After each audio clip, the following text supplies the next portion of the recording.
मेरे प्यारे विद्यार्थियों, आपको 8th ग्रेड अभ्यास पुस्तिका घर से भरने के लिए दी गई है और प्रायः सभी स्कूलों में सभी बच्चों को बांट दी गई है। यह घर से हमें भर करके यह 15 जनवरी से हमें 6 फरवरी तक भरकर स्कूल में जमा करनी है, क्योंकि इसी के आधार पर हमारा रिजल्ट बनना है। इसमें प्रत्येक पाठ के 10 प्रश्न पूछे गए हैं। उन प्रश्नों को भरकर हमें स्कूल में जमा करना है। तो आज हम इस 8th ग्रेड अभ्यास पुस्तिका की जो हमें विज्ञान दी गई है, इस विज्ञान के हम इनके प्रश्नों को समझेंगे और हल करेंगे। तो देखिए, हम समझते हैं अध्याय 1। तो ये दिया गया है पाठ 1 पादपों में पोषण। तो इसमें प्रश्न 1 है, पोषण किसे कहते हैं? भोजन के प्रमुख घटकों के नाम लिखिए। पोषण क्या है, हमें इसके घटक लिखना है। तो देखिए, इस प्रश्न का उत्तर होगा। तो इस प्रश्न का उत्तर देखिए, ये दिया गया है कि बीमारी से लड़ने तथा वृद्धि विकास के लिए सहायक तत्व को पोषण कहते हैं। पोषण 2 प्रकार के होते हैं। नंबर 1 बृहद पोषण और नंबर 2 सूक्ष्म पोषण। ये 2 पोषण हैं। तो बृहद पोषण में आता है हमारा कार्बन, हाइड्रोजन, पोटेशियम और ऑक्सीजन, और सूक्ष्म पोषण में है मैग्नीज, कोबाल्ट और जिंक। ये हमें इसके प्रमुख घटक हैं, इनके हमें नाम लिखना थे। ठीक, अगले प्रश्न को देखिए। प्रश्न क्रमांक 2, ये देखिए, इसमें है पौधे के किस भाग को पौधे की खाद्य फैक्ट्रियां कहा जाता है एवं क्यों? तो पौधे का कौन सा भाग है जिसे हम पौधे की खाद्य फैक्ट्रियां कहते हैं? यह देखिए, इसका उत्तर है केवल पादप ऐसे जीव हैं जो जल, कार्बन, हाइड्रोक्साइड एवं खनिज की सहायता से अपना भोजन बना सकते हैं। सभी पदार्थ उनके परिवेश में उपलब्ध होते हैं, क्योंकि पौधों में खाद्य पदार्थों का संश्लेषण उनकी पत्तियों में होता है। इसलिए पत्तियां पादपों की खाद्य फैक्ट्री हैं, इसलिए इनको खाद्य फैक्ट्री कहा जाता है। ठीक, अगला प्रश्न देखिए। अब प्रश्न क्रमांक 3 को देखिए। इसमें है मरुस्थलीय पादपों में पत्तियां सल्क व सूल रूपी हो जाती हैं, क्यों? अब देखें तो इसका उत्तर होगा मरुस्थलीय पादपों में बाष्पोत्सर्जन, क्या लिखा है ये? बाष्पोत्सर्जन क्षय को कम करने के लिए पत्तियां सल्क व सूल रूपी हो जाती हैं, क्योंकि पादपों के तने हरे होते हैं जो प्रकाश संश्लेषण का कार्य करते हैं। तो यह हमें उसका उत्तर लिखना है। ठीक, अगले प्रश्न को देखिए। अब प्रश्न क्रमांक 4 को देखिए। इसमें है जड़ द्वारा अवशोषित जल एवं खनिज पत्ती तक किस प्रकार पहुंचते हैं? तो ये जड़ द्वारा जो हमारा जल है और यह खनिज पत्ती तक कैसे पहुंचते हैं? तो इसका उत्तर देखिए, यह है कि जड़ों के रोम मिट्टी के खनिज घुले जल को अवशोषित कर लेते हैं और पौधे के जड़ की जाइलम वाहिकाएं तनों की जाइलम वाहिकाओं से जुड़ी होती हैं। इसलिए जड़ जाइलम वाहिकाओं से तने की जाइलम वाहिकाओं में जाता है और फिर पौधे के डंठल से होते हुए पौधे की पत्तियों तक पहुंचता है। तो इस प्रकार से हमें इसका ये उत्तर लिख लेना है। अगले प्रश्न को देखिए। प्रश्न क्रमांक 5, इसको देखिए। हमें इसमें दिया है कि स्वपोषी तथा विषमपोषी को वर्गीकृत कीजिए। स्वपोषी माने जो स्वयं अपने पर निर्भर रहते हैं और विषमपोषी जो दूसरों पर निर्भर रहते हैं। तो यहाँ देखिए, ये इसमें हमने एक वर्गीकृत किया है जीवों को। तो एक तरफ ये लिख दिया है हमने स्वपोषी और दूसरी तरफ लिख दिया है परपोषी यानी विषमपोषी। तो ये स्वपोषी में हमारे पादप रहते हैं और ये शैवाल रहते हैं जो स्वयं अपना भोजन तैयार करते हैं। और ये परपोषी में देखिए, परपोषी में ये सहजीवी आते हैं, सहयोगी आते हैं, परजीवी होते हैं और ये मृतोपरजीवी होते हैं।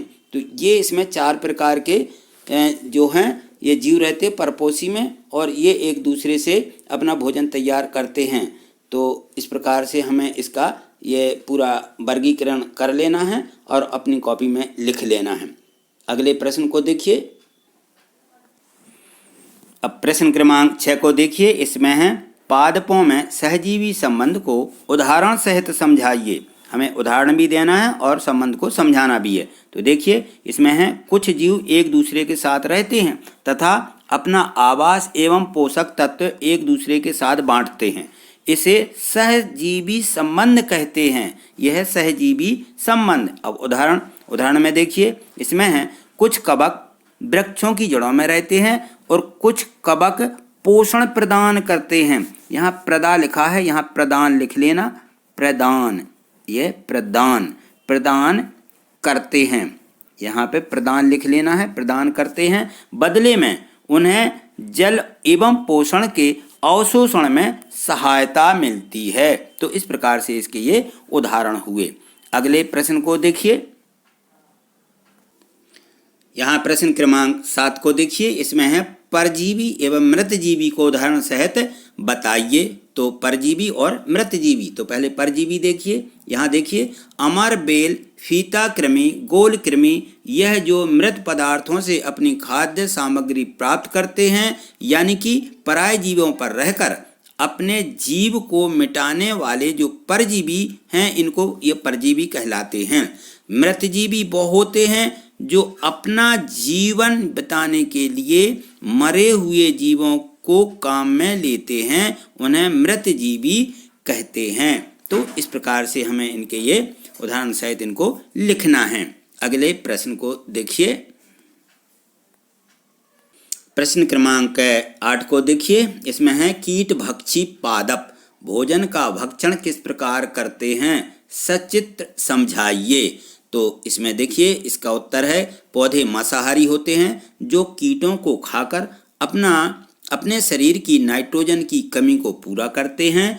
पादपों की रचना इस प्रकार से होती है कि कीट इनमें फंस जाते हैं और इन पौधों में विशेष प्रकार के पाचक रस होते हैं। यह पादप दलदली क्षेत्र में पाए जाते हैं। इन क्षेत्रों में नाइट्रोजन की पूर्ति अपर्याप्त होती है, इसलिए नाइट्रोजन की कमी को पूरा करने के लिए यह पौधे कीटों का भक्षण करते हैं। तो इस प्रकार से हमें इसका उत्तर लिख लेना है और अच्छे से समझ लेना, याद कर लेना है। ठीक, अगले प्रश्न को देखिए। प्रश्न क्रमांक 9 देखिए। इसमें दिया है प्रकाश संश्लेषण क्रिया का प्रवाह चित्र बनाइए एवं समीकरण सहित व्याख्या कीजिए।